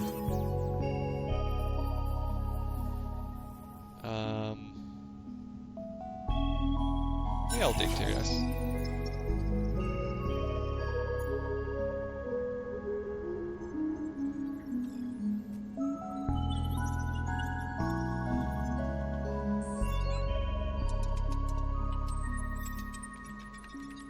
Yeah, it's like anything. I mean, I think a perfect example of this would be something like first-person shooters, right? Like, if you've played Quake all your life, and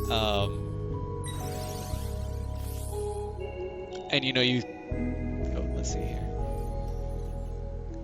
Yeah, like, I mean, if you only play something like Quake or Unreal Tournament, forever, then just everything's gonna be... Actually, I think Total Biscuit made this point, that, like, for the longest time, first-person shooters were called Doom clones. And then it became a genre on its own. So it's like, everybody has a MOBA nowadays. But I only ever play Dota. So, I think... sorry, I'm just planning my escape. Actually, no, I'm going to keep that one up. So, where was I going with this? I think it's very easy to get quite tired of a particular genre, but I think what's really happening there is just that we get tired of kind of the copycatting that inevitably happens after something is successful. And I think it takes, somebody can come along with something. I mean, I know this wasn't the order of things. Like, for instance, somebody comes along with something like Amnesia, and you have a completely different take on what you can do from a first-person perspective. I mean, arguably a game like Half-Life, which doesn't start you off with a gun, is an example of something that's an innovation.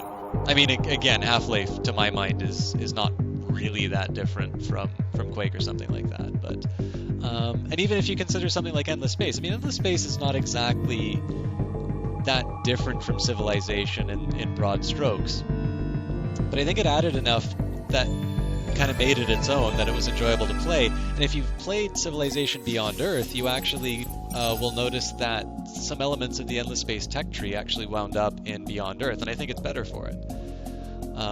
So I mean, I ignore the stuff that's an obvious clone. I enjoy FTL, I enjoy Dungeon of the Endless, I like Isaac, I like Dwarf Fortress. But all the other stuff, which is obviously just kind of picking up on the fact that, permadeath apparently makes a roguelike, I just leave them. So I figure, people are good enough in being open about the things that they like and dislike that if you look for it, you're going to be able to find out what's good and what isn't.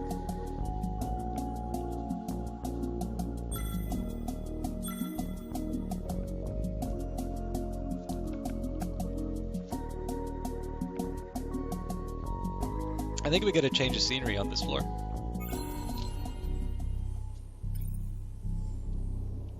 Alright, so we survived with the warden long enough to keep him.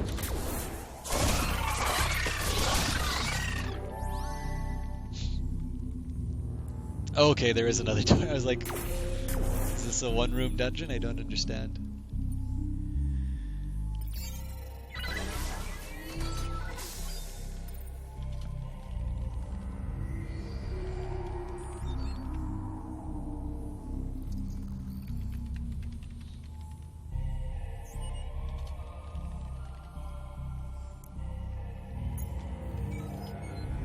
Exoplasm, one thing I will say, I didn't like Endless Space the first time I played it. I actually needed to grow into it. But, I can say, Civilization is a game that I've always loved. It's just, everything I learned out of that series, everything about Civilization I've always just really enjoyed. But it's definitely a genre I can't recommend for everyone. Yeah, I do find it's really interesting. I actually, I suspect oh no, I didn't want to move. I should have been paying attention. Yeah, so I found Auriga in Endless Space. I'm really interested to see what the connection with. I know Opbot is a hero in Endless Space. But I'm curious to see what the connection is with Dungeon and the Endless, because I have an impression that it's probably more than just setting that these games share.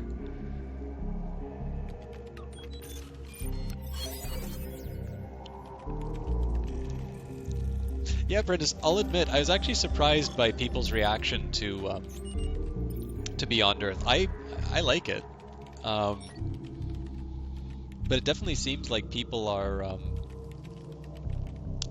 there's very divided opinion on Beyond Earth.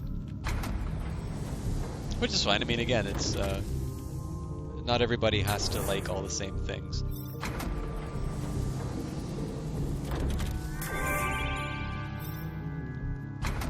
The one thing I will say, actually, on the topic of the Endless Space universe... I don't know that much about Endless Legend. I think I will wind up picking it up, maybe not soon, but in the semi-near future, maybe like a Christmas gift for myself or something like that. I remember being really struck by the fact that there seem to be some environmental themes in the game, and I think it's really interesting that a developer has actually taken on themes like that. Now, it could be that I'm just reading that into the trailer and that they aren't present in the game. But it's kind of interesting that a social concern like that is manifesting itself in the games that are designed, because I know certainly Beyond Earth has that as well. I get nothing. Good day, sir.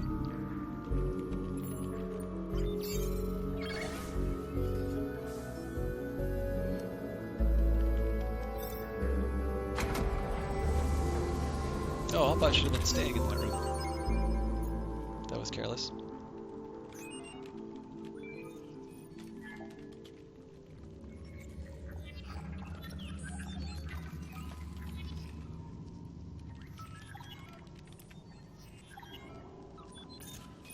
I don't know. I played Alpha Centauri and its expansion. I really enjoyed them, but I don't feel the need that Beyond Earth and Alpha Centauri need to be in competition. I actually think it's to Firaxis' credit that they didn't try to take such a fantastic title as Alpha Centauri and tried to clone it. But I think I've also been fairly clear in my my love of the Civilization games. Like I suspect that there's probably a certain degree of goodwill that I'm giving that developer. The one thing I did like about Alpha Centauri was the fact that it used video from the film Baraka, which I thought was this very nice touch. But again, I mean, people will play what they're interested in. I think if people don't like, Beyond Earth, that'll become apparent. And I know a lot of people didn't care that much for Civilization 5 until it had some DLC, so it could just be that, the game that Firaxis wants to make hasn't actually been released yet. So, I don't know, we'll see. I'm certainly happy. If they were not to upgrade anything about Beyond Earth, I think I'd still be happy with the game personally. Just as an explanation, what I'm doing, just because, so I can never remember this hero's name, Tro. Just because he's become my door opener, I'm going to start putting the food into him if I can. Let's go for a science creator. I think there's going to be a lot of spots on there.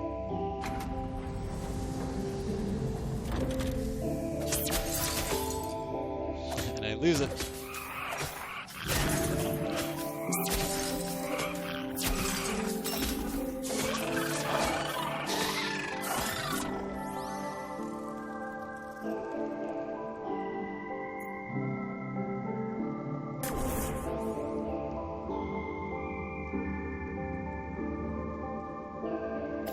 Okay, Oddbot, I guess I'll give you some food too. Oh god, no! I didn't want to do that. Okay, well, I'll just move him closer. That's maybe one complaint I would have about the current form of the final release is I get that it used to be able to cheese your way and like move somebody into combat and then get them to work a resource module again. I'm not entirely sure that they should have to spend one turn if they just move to the next room and then come back in. Like, mistakes like that are potentially very costly if you're doing an easy or a hard run. But what do I know? I'm the guy who exploits the bug for 5,000 Industry.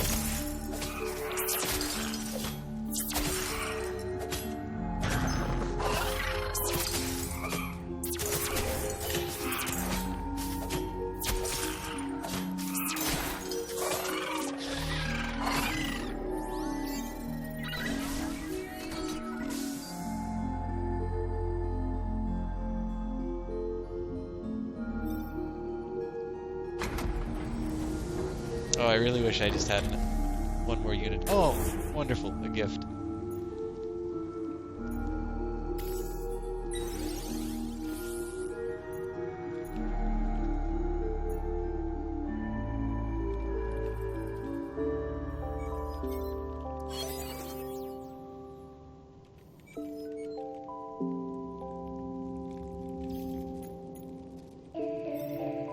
I'd definitely get the next level of pepper spray.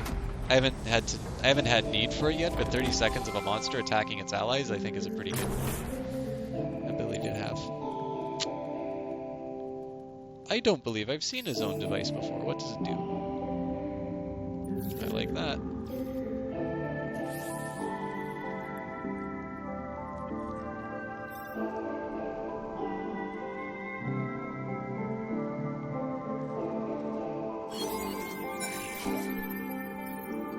I mean, the one thing I'm not crazy about for this run is the fact that I have yet an upgraded food module. I mean, I've been lucky enough that I've been able to build a food module in every single room that I've encountered. Man, I'm really lucking out on dust on this floor.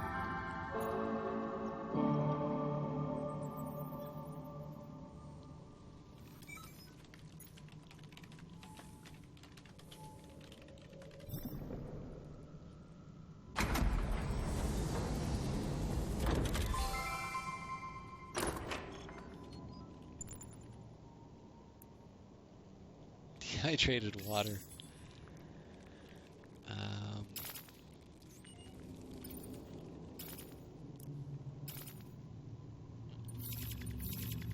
Oh good, he can equip the 6-gun.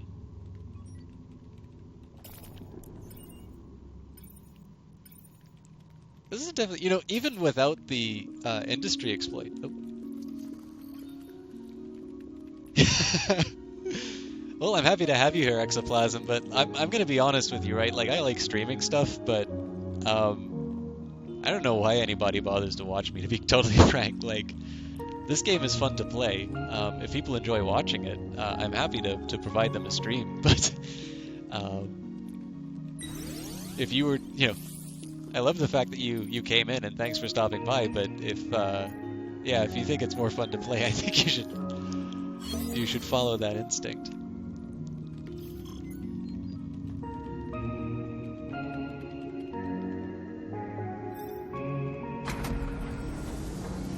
But yeah, I mean, right at the minute that I needed that extra, holy God.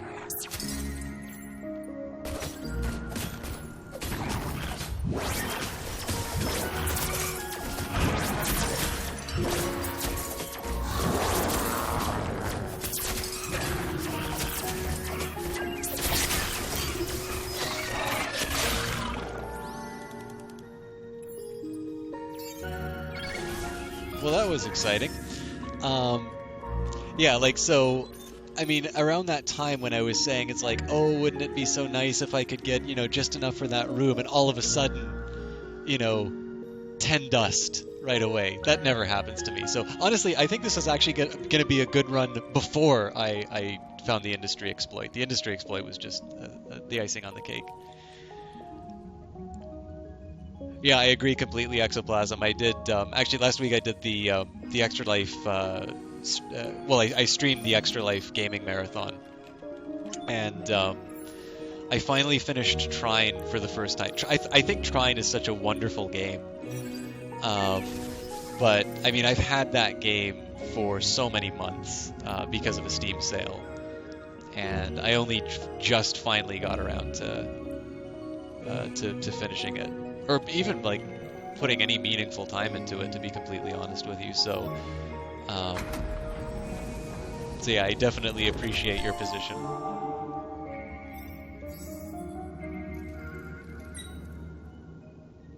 Oh God, I wish I was able to get that exploit for the t-shirt. Not to be, but wouldn't that be wonderful?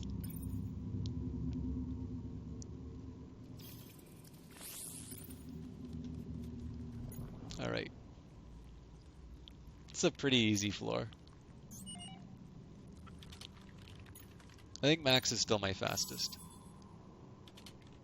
37, 4... No, Opbot because of that photon decelerator.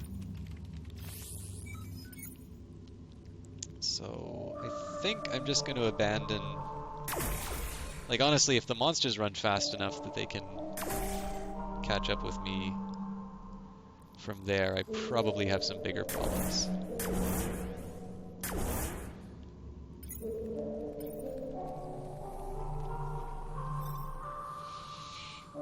Infinite science for science, indeed.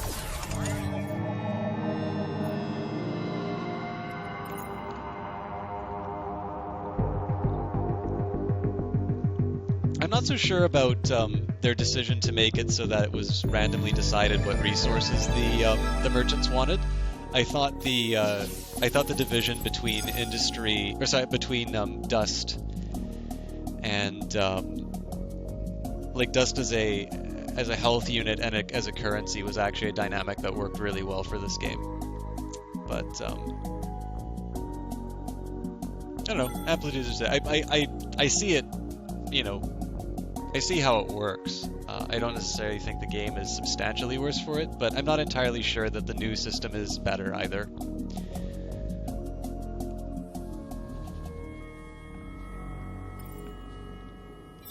Now, if only I could just power rooms with industry.